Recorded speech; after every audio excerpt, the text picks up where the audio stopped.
오늘 제목은요, 기도하는 아버지입니다. 그런데 오늘 읽었던 누가복음 15장 11절에서 19절까지 그 이상의 말씀은 탕자의 비유죠. 제가 왜 이 말씀을 준비를 했을까? 아무리 고민해도 왜 이 말씀을 내가 하게 됐을까? 왜 이 말씀을 준비하려고 했지? 그렇게 고민을 좀 해봤습니다. 생각을 해보니까 다음 주가 명절이더라고요. 명절하고 이게 탕자하고 무슨 상관이 있지? 생각이 해보니까 상관이 있더라고요. 우리 믿음의 우리 성도님들 자녀들이 너무 정말 효녀 또 효자 효녀들이에요. 다 정말 내가 너무 부끄러울 정도로 정말 효자 효녀입니다. 저는 어머니가 전화를 해요. 살아있니? 하고 내가 워낙에 전화를 안 하니까. 근데 여기는 뭐 아침 저녁으로 전화하시니까 제가 너무 정말 창피하고 부끄러울 때가 너무도 많습니다. 얼마나 그냥 서로 경쟁하듯이 부모님을 잘 모시는 것 같아요. 그런데 한 가지 아쉬운 게 있는데 뭐가 아쉬울까요? 교회를 안 다니는 사람들이 많더라는 거죠. 그래서 이 말씀을 하나님이 준비하게 하셨구나 그런 생각이 들었습니다. 여러분들 오늘 주시는 이 말씀을 통하여서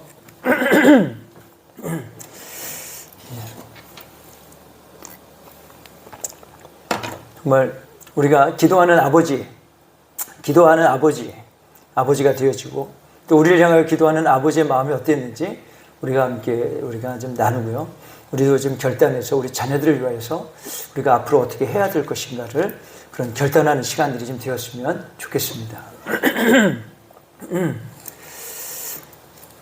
오늘 말씀에는 잘 알고 있는 여러분들 탕자의 비유죠. 아버지는 부자였습니다. 얼마나 부자였는지는 성경에 잘 기록되지 않습니다. 그게 중요하지 않았기 때문에 이름도 나오지 않았습니다. 그런데 중요하게 나온 것은 그 아들 이야기죠. 큰 아들이 있었고 그리고 어떤 아들이 있었습니까? 둘째 아들이 있었습니다. 그런데 큰 아들은 아버지의 말씀을 따라서 아주 순종적이고 아버지 말씀대로 잘 따르는 그런 아주 착한 큰 아들이었습니다. 역시 큰 아들은 달라도 뭐가 달라요. 둘째나 막내는 약간 좀 망나니 스타일이 좀 있어요. 제가 막내죠. 그죠? 네. 둘째 아들은 어떻습니까? 아버지한테 매일 볼 적마다 아버지 그러면 안 돼요. 그렇게 해서는요 장사 안 됩니다. 이렇게 하면 돈 더 많이 벌 수 있어요. 하면서 아버지가 하는 일을 굉장히 답답해했습니다. 그러면서 이렇게 하면 돈 많이 벌어요. 정말 아버지 우리 너무 답답해. 이렇게 하면요 시대에 뒤떨어집니다. 아버지 이러지 마세요. 이렇게 하면요 돈 많이 벌어요. 하면서 볼 때마다 아버지를 타박하면서 아버지를 못마땅해 하는 그 아들이 있었습니다. 그런데요 이 둘째 아들이 어느 날은 마음에 결심을 하고 아버지를 찾아왔습니다. 그래서 그 아버지에게 아주 결의연찬 눈빛으로 말을 하죠. 뭐라고 얘기합니까? 자, 우리 누가복음 15장 12절인데요. 자, 같이 한번 읽어볼까요? 시작. 그 둘째가 아버지에게 말하되 아버지요 재산 중에서 내게 돌아올 분깃을 내게 주소서 하는지라. 이 얘기 뭡니까? 어차피 아버지 돌아가시면 형하고 나하고 유산 나눠줄 텐데 그거 줄 거 지금이라도 빨리 주식 사면은 주식이 호황일 때 빨리 사면은 우리가 돈 더 많이 벌 수 있으니까 지금 빨리 나눠주십시오. 그럼 내가 아버지보다도 더 열심히 더 많이 벌어서 내가 아버지께 돌려드릴게요. 이러면서 달라고 했던 거죠. 이 아들은 결의에 차고 매섭게 이는 결코 물러서지 않을 것만 같은 그런 자세로 아버지에게 단호하게 이야기를 했습니다. 그 말을 들은 아버지가 어땠을까요? 이제는 듣다 너무 그냥 화도 나고 화도 내도 안 되고 계속 듣다 보니까 아버지도 어떻게 하면 이 아들을 바르게 양육할 수 있을까? 어떻게 하면 이 아들을 온전하게 가르칠 수 있을까? 해서 5만 가지 방법을 목사님을 모셔다 신방도 하고 온 동네들 중보기도 해도 이 아들은 변하지 않았던 거예요. 그래서 아버지가 어떻게 했습니까? 같이 한번 읽어볼까요? 시작. 아버지가 그 살림을 각각 나눠 주었더니 그래서 유산을 반씩 나눠줬습니다. 그래 한번 네 마음대로 한번 해봐라. 그래 한번 네가 하고 싶은 대로 한번 살아봐라. 그런 마음으로 유산을 각각 나눠줬습니다. 그랬더니 어떻게 했을까요? 둘째 아들은 이때다 싶어가지고 모든 재산을 홀랑 다 팔아가지고 여기서 하면 또 아버지가 잔소리하고 형이 또 와서 찾아와서 되니 안 되니 할 것 같으니까 어디 갔습니까? 찾아올 수 없는 먼 나라로 그렇게 이사를 갔습니다. 거기 가서 어떻게 했을까요? 어떻게 했을까요? 여러분 어떻게 했을까요? 오늘은 쉬자. 오늘은 힘들게 왔으니까 오늘은 쉬자. 언제부터예요? 언제부터 합니까? 내일부터 하자. 그리고 이제 내일 그냥 술 진탕 먹고 다음날 늦게 일어나가지고 오늘 골이 아파. 오늘 둘째 날인데 오늘도 괜찮잖아 하고 어떤 마음을 먹었을까? 오늘은 좀 머리 아프니까 언제부터 할까요? 내일부터. 그죠? 내일부터. 그래서 그놈의 내일을 부르짖다가 1년이 가고 2년이 가고 3년이 가고 허랑방탕한 생활을 이어가게 한 거죠. 처음에는 정말 소망을 갖고 시작을 했는데 술을 먹고 술이 나를 먹어버리니까 나중에는 어떻게 된 거예요? 정신을 못 차린 거예요. 저 사진은 렘브란트의 방탕한 이 탕자의 모습인데요. 저기에 나온 그 등장인물이 누구냐면 렘브란트 화가 자신의 얼굴이고 샤스키아라고 하는 자기의 아내의 얼굴입니다. 그래서 그냥 비유적으로 이렇게 허랑방탕하게 살았던 것을 이렇게 그림으로 이제 만들었던 거죠. 여러분들 사단은요 우리에게 아주 간사하게 간교하게 우리에게 미혹을 합니다. 괜찮아. 다들 그러는데 뭘? 그러면 어때? 너만 그래? 쟤도 그렇잖아.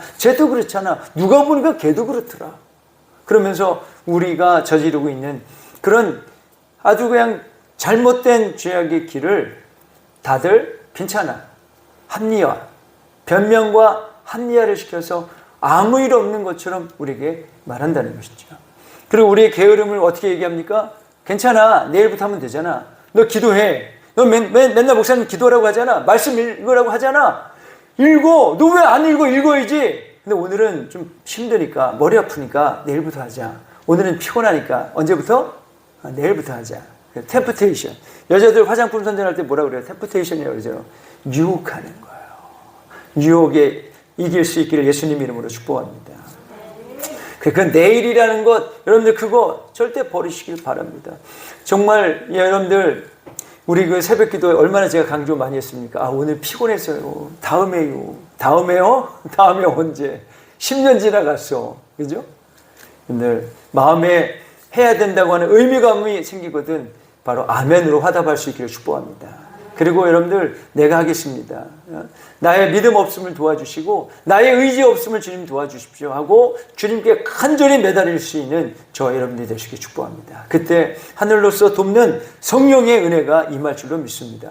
삼손도요 하나님의 신에 크게 감동했을 때에 당나귀 뼈를 가지고 누구요? 그 블레셋 1000명 2000명을 이게 턱주가리 뼈로 다 잡아 죽인 거예요. 우리가 믿음 없음을, 우리의 연약함을 하나님 앞에 구하고 우리가 나갈 때에 하나님께서 큰 은혜를 더하실 줄로 믿습니다. 자, 그런데 이렇게 허랑방탕하다가 이제는 지금 정신 차려서 해야지. 이렇게 되가는 안 되겠다. 오늘 보니까 재산이 점점 줄어들었어요. 그래서 땅을 사고 농사를 지었습니다. 그래서 또 이 경작지를 또 사고 또 농사를 짓고 사람들을 다 부려서 일을 하기 시작했어요. 그런데 하필이면 그때에 무슨 일이 일어났을까요? 그 해에 흉년이 너무너무 크게 들은 거예요. 그래서 밭대기 먹고 산 거 어떻게 했어요? 다 홀랑 다 날려버리게 됐어요. 우리가 소위 말하는 뭐가 된 겁니까? 알거지가 된 거죠.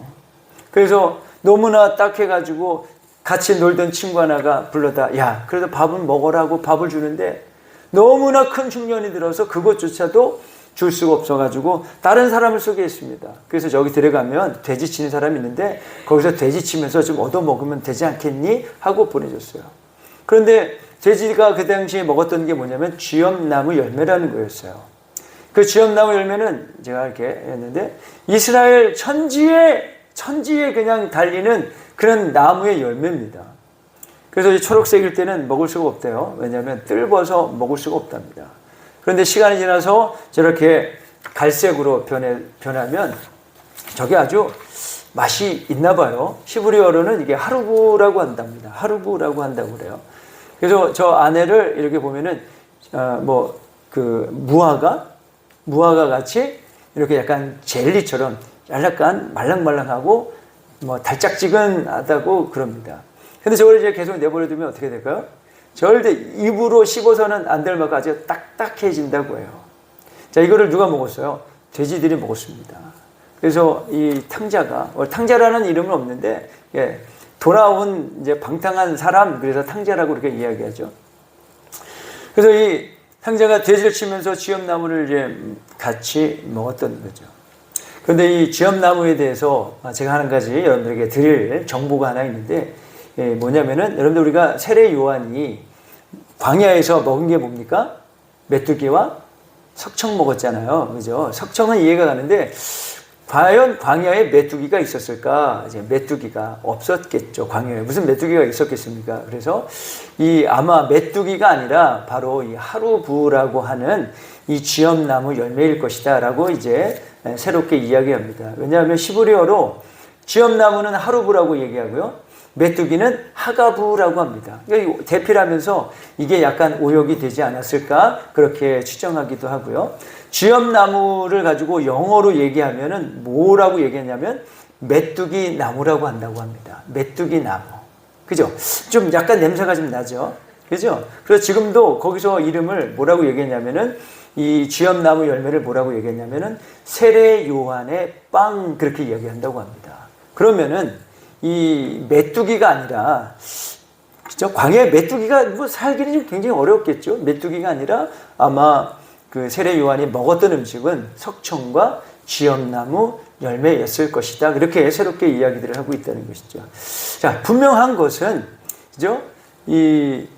누굽니까? 이 탕자가 이것을 먹고 전전긍긍하고 있었는데 그러다가 무슨 일이 생깁니까? 이것조차도 먹을 수 없을 정도의 큰 기근이 되었다는 거죠. 온 이스라엘에 그냥 잡초같이 나던 그런 나무 열매였는데 이것조차도 얻을 수 없는 그런 상황에 놓여지게 된 거죠. 그때 탕자는 마음이 두려웠습니다. 어떻게 살아가야 될지 걱정이 됐어요. 도저히 이제는 이런 공포와 두려움이 그를 엄습하기 시작했습니다. 아, 여기서 끝나는구나. 내 인생은 여기서 끝났구나. 그래, 끝이다. 내가 어떻게 살 수 있나? 여기서 끝내야지 하고 절망과 이제는 끝이라고 하는 그때에 어디선가 들려오는 생명수 같은 말씀이 그 마음에 새겨나기 시작했습니다. 오늘 이것들 말씀인데요. 자, 이 말씀이 생각이 났던 거예요. 우리 17절 말씀 같이 한번 읽어볼까요? 시작. 이에 스스로 돌이켜 이르되 내 아버지에게는 양식이 풍족한 품꾼이 얼마나 많은가. 나는 여기서 주려 죽는구나. 아버지 집에는 양식이 많은 품꾼이 많다는 사실을 기억나기 시작합니다. 생명의 소리가 들려오기 시작했어요. 아, 나 여기서 죽는구나. 그럼 어떡하지? 그래서 이렇게 새롭게 결단을 했죠. 자, 우리 18절 같이 한번 읽어볼까요? 시작. 내가 일어나 아버지께 가서 이르기를 아버지! 내가 하늘과 아버지께 죄를 지었사오니. 지금 뭐 하는 거예요? 지금 자기 마음에서 이제 성령의 음성을 듣고 마음이 결단을 하고 있는 거죠. 내가 하늘과 아버지께 죄를 지었사오니. 그리고 19절 시작. 지금부터는 아버지의 아들이라 일컬음을 감당하지 못하겠나이다. 나를 품꾼의 하나로 보소서 하리라. 그렇게 말할 거다 하고 어떻게 했을까요? 예, 다음 읽어보시면 되겠죠? 오늘 본문은 여기까지입니다. 네. 그리고 일어나서 어떻게 했습니까? 마음을 돌이켜서 누구에게를? 아버지께로 가게 된 거죠. 예. 그래서 아버지에게 돌아간 탕자죠. 아버지가 어떻게 했습니까? 이렇게 귀하게 맞아준 거죠. 그러면 정말 많은 것들을 소개할 것들이 있는데 소개할 건 한 가지만 소개하겠습니다. 아버지의 얼굴이죠. 아버지 얼굴을 들여다보니까 눈은요 가느다랗게 떴어요. 왜 그랬을까요? 아들이 어디 오나. 눈 크게 뜨면 안 보이니까 가느다랗게 떴던 그 모습이 그대로 저 그림에 녹아져 있었던 거죠. 행색은 어떨까요? 부자였는데도 그냥 남녀였어요. 수염은 정리되지 않고 깎지 않고 덥수룩하게 누구요? 오직 아들이 오매불만 기다리던 아버지의 얼굴이 렘브란트가 그린 탕자와 아버지의 그림이라는 것이죠.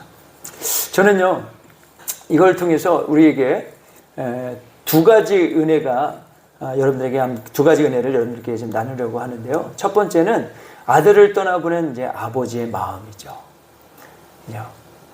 이 탕자의 비유를 통해서 오늘 읽은 말씀을 통해서 두 가지 나누고자 하는 것이, 첫 번째는 아들을 떠나보낸 아버지의 마음은 어땠을까 하는 거죠. 아버지는요, 분명히 재산을 나눠주면 어때요? 이 아들이 분명히 잘못될 거라는 사실을 불을 보듯 뻔히 알고 있었습니다. 그런데도 불구하고 재산을 나눠주고 보낸 이유는 무엇일까요? 예? 왜 망할 줄을 뻔히 아는데도 불구하고 왜 재산을 나눠줬을까? 스트레스 받아서? 예, 물론 그것들도 있겠지만 아버지가 재산을 나눠주신 그 이유는요, 바로 이 의미가 있지 않을까 생각합니다. 약할 때 강함 되신다. 우리 성경 말씀 한번 읽어볼까요? 약간 의미가 조금 다를 수 있는데 의미는 같습니다. 같이 한번 읽어볼까요? 시작.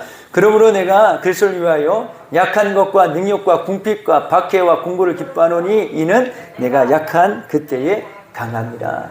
다시 말씀드려서 탕자가 어떻게 해요? 나는 여기서 줄여 죽는구나. 약할 때. 그때 무슨 일이 일어날까요?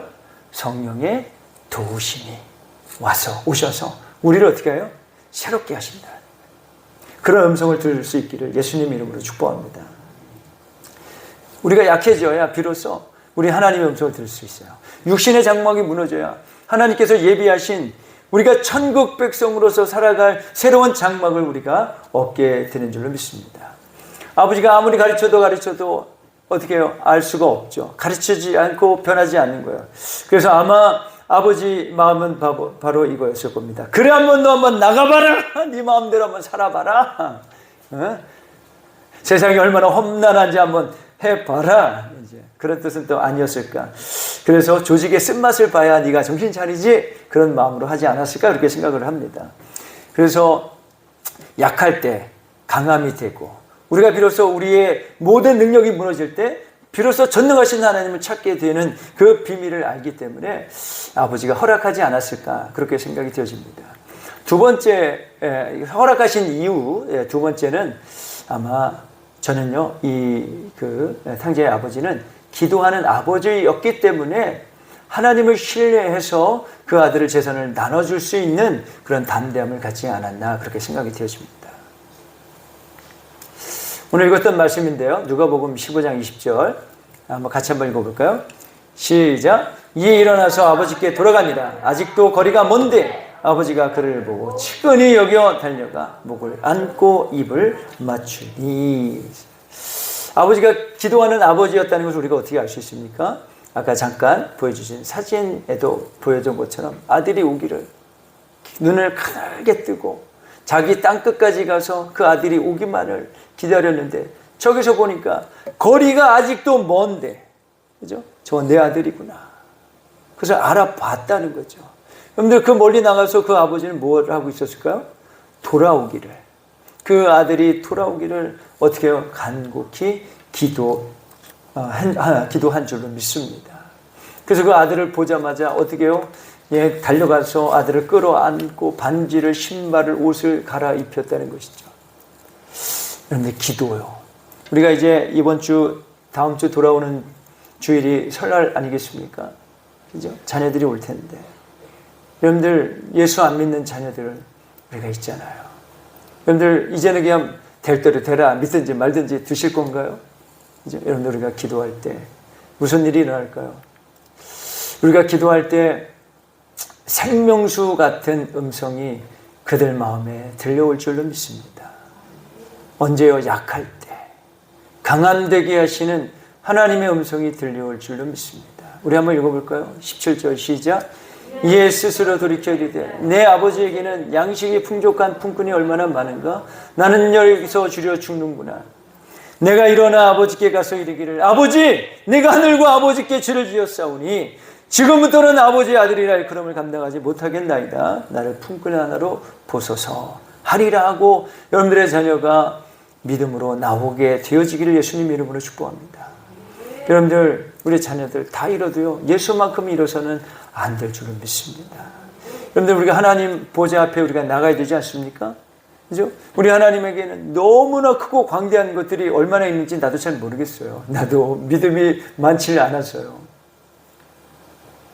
그러나 그 앞에 나아갈 수 있는 자격은 오직 예수 그리스도, 그 이름을 믿는 자에게 하나님의 자녀가 되는 권세를 주신다고 우리에게 약속해 주시는 거예요. 약속해 주시는 거예요. 약속. 여러분들, 약속이 얼마나 중요합니까? 그죠? 구두로 약속한 것도요, 그거 갚아야 돼요. 법원에서도. 그만큼 말의 권세와 힘이 있다는 것이죠. 하나님 우리에게 약속해 주셨어요. 우리는요, 그래서 하나님께 기도하는 것이 아니라 누구께요? 예수를 통하여 우리는 하나님께 나아갈 수 있는 자격을 얻게 되는 거예요. 그래서 예수님 찬양, 예수님 찬양. 예수님께서 십자가에서 모든 죄악을 도말하셨기 때문에 예수 이겼네, 예수 이겼네. 우리는 이렇게 찬양하게 되는 거고 예수님을 찬양하게 되어지는 것이죠. 여러분들, 우리가 다 잃어도 예수만큼 잃어버리지 않도록 여러분들이 이제는 몸소 실천하시고 몸소 여러분들 자녀들 앞에서 모범을 볼 수 있기를 축복합니다. 엄마도 그러는데 뭐 이러면 어떻게 할 거예요? 아버지도 그러는데 뭘? 응? 그럼 여러분들 뭐라고 하시겠어요? 그래, 이번에는 그렇게 하고 다음부터 내일부터 하렴, 그러시겠습니까? 예? 여러분들, 이제는 점점 이 시대가 정말 말세 중에 말세라고 하는 이야기들 우리가 많이 듣고 있습니다. 여러분들, 이때 우리가 지켜야 될 것은 단 하나, 진리입니다. 진리죠. 오직 예수만이 우리의 죄를 속량해 주시고 하나님과 우리를 화목하게 하신 화목 제물이 되셨다는 거죠. 그 이름 말고는 우리의 죄를 도말할 이 아무도 없고 그 이름 외에는 진리와 길과 생명이 되시는 이름이 없다는 사실이라는 것이죠. 그 이름을 온전히 믿는 자녀들 되어 수 있도록 여러분들 기도할 수 있게 축복합니다. 여러분들이 기도할 때 이런 일이 일어나는 거예요. 스스로 돌이켜 이르되, 이런 생명의 음성이 들려지기를 예수님 이름으로 축복합니다. 자, 오늘 탕자 비유를 통해서 두 번째 함께 나누고 싶은 말씀은 바로 하나님의 마음인 거죠. 이 비유를 통해서 하나님이 전하고자 하시는 그 내용은 무엇이냐? 그것은 바로 하나님의 마음이에요. 어떤 마음이요? 다 돌아오기를 간절히 기다리는 하나님의 마음을 이 탕자의 비유를 통해서 우리에게 말씀하고 있다는 거죠.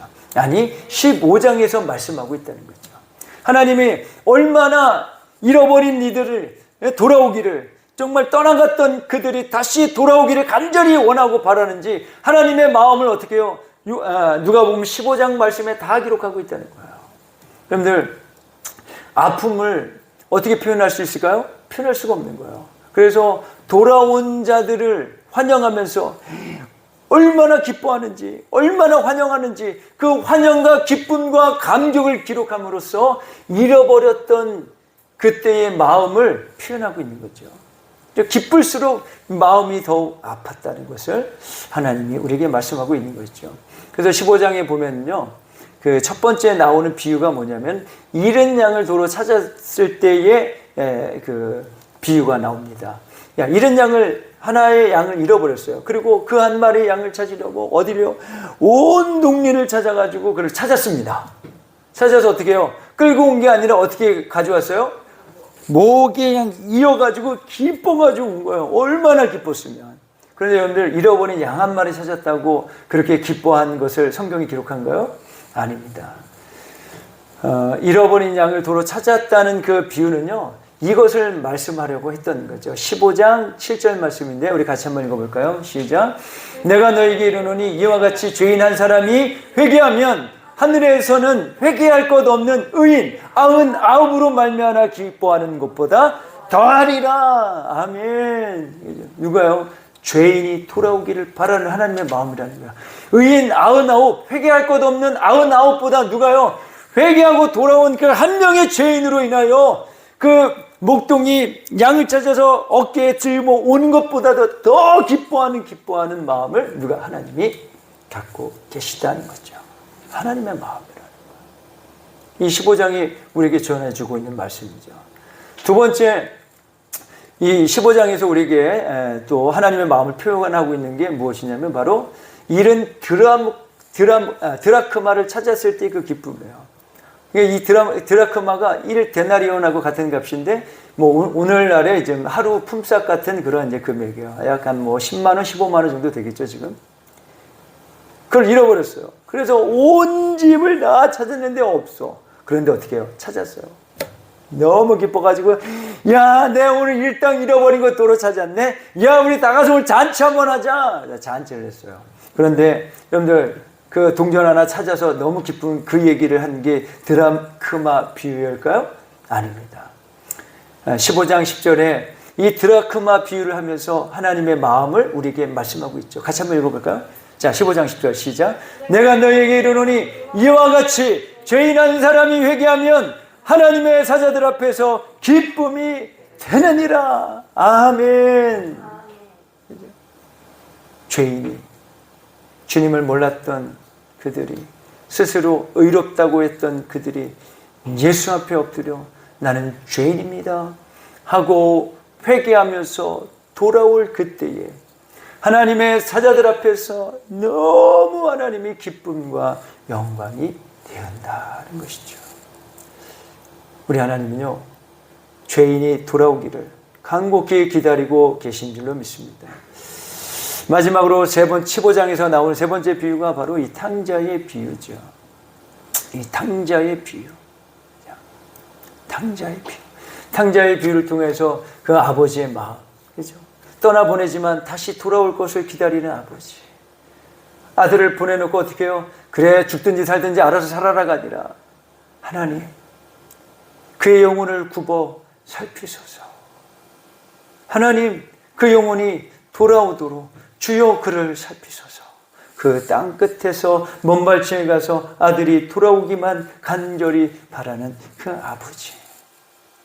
그 아버지의 마음, 그 아버지의 마음은 곧 누구의 마음입니까? 하나님의 마음인 줄로 믿습니다. 그래서 하나님의 마음을 대신해서 이렇게 표현하고 있죠. 15장 24절인데 같이 한번 읽어볼까요? 시작. 이 내 아들은 죽었다가 다시 살아났으며 내가 잃었다가 다시 얻었노라 하니 그들이 즐거워하더라. 큰 잔치를 벌면서 하는 말이 뭐예요? 이 아들은 죽었다가 살아났고 잃었다가 다시 얻었다. 그러면서 큰 잔치를 벌이는 아버지의 마음은 누구의 마음일까요?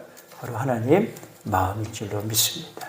사랑하는 우리 저와 함께 성도님, 여러분들, 하나님은 여러분들의 자녀가 돌아오기를 간절히 바라고, 또 믿음 없는 자들이, 예수를 모르는 자들이, 죄로 인하여 고통받는 그들이 돌아오는 것을 누구보다도 하나님은 이 누가복음 15장의 말씀, 탕자의 비유를 통하여서, 탕자의 아버지의 비유를 통하여서 하나님의 마음을 우리에게 전하고 계시다는 것이죠.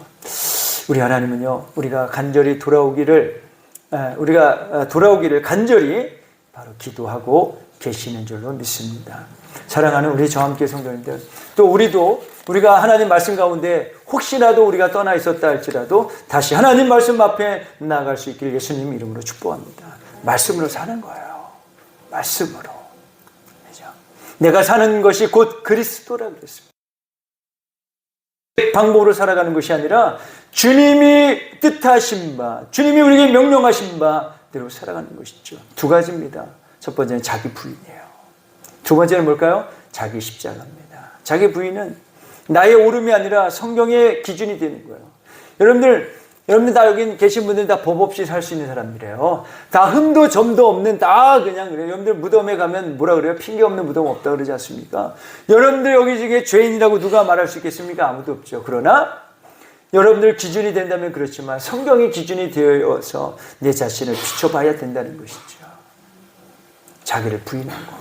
두 번째는 뭐예요? 자기 십자가. 그건 뭘까요? 우리가 잘못해서 저질러 놓은 일들이에요. 내가 욕심 때문에 저질러 놓은 그런 일들이에요. 내가 실수해서 만들어 놓은 일들입니다. 그걸 어떻게 해요? 버리는 것이 아니라 지고 가는 거예요. 떠나가는 게 아니에요. 지고 가는 거예요. 그럴 때 주님의 제자라 일컬음을 받게 될 줄 믿습니다. 사랑하는 우리 정한비교회 성도님, 우리 하나님 말씀 안에 사시는 저와 여러분들 될 수 있게 축복합니다. 기도하겠습니다. 하나님의 마음을 들여다볼 수 있게 하시니 감사합니다. 의인 99이 돌아오는 것보다 회개하여 돌아오는 죄인을 그 무엇보다도 기뻐하시는 하나님, 우리가 죄인임을 자복하며 나아갑니다. 우리 하나님, 우리의 죄를 도말하지 마시고 허물하여 마시고 용서와 긍휼과 자비를 더하여 주시옵소서. 정결탐으로 날마다 거룩하게 되어지고, 하나님, 우리의 변명과 합리화로 살아가는 것이 아니라 하나님 말씀 안에서 나를 복종시키고, 그리고 나의 실수와 어리석음으로 지어갔던 그런 십자가들을 지고 나가는 주님을 따르는 주의 백성들 되게 하여 주옵소서. 말씀 가운데 살아가게 하여 주시고, 우리 사랑하는 자녀들을 하나님 축복하여 주시고, 그들의 영혼을 위하여서 기도할 때 하나님, 탕자가 가졌던 생명의 음성을 들었던 것처럼 우리의 자녀들에게도 그 생명의 음성을 들어서 약할 때 곧 강함이 되게 하시는 하나님의 음성을 듣고 돌아오게 되어지는 놀라운 역사를 이루어 주시옵소서. 오늘도 이 말씀을 통하여 새롭게 결단하는 성도들에게 큰 은혜 허락하여 주시고, 이 말씀이 곧 생명이 되도록 역사하여 주옵소서. 예수님 이름으로 간절히 기도했습니다. 아멘.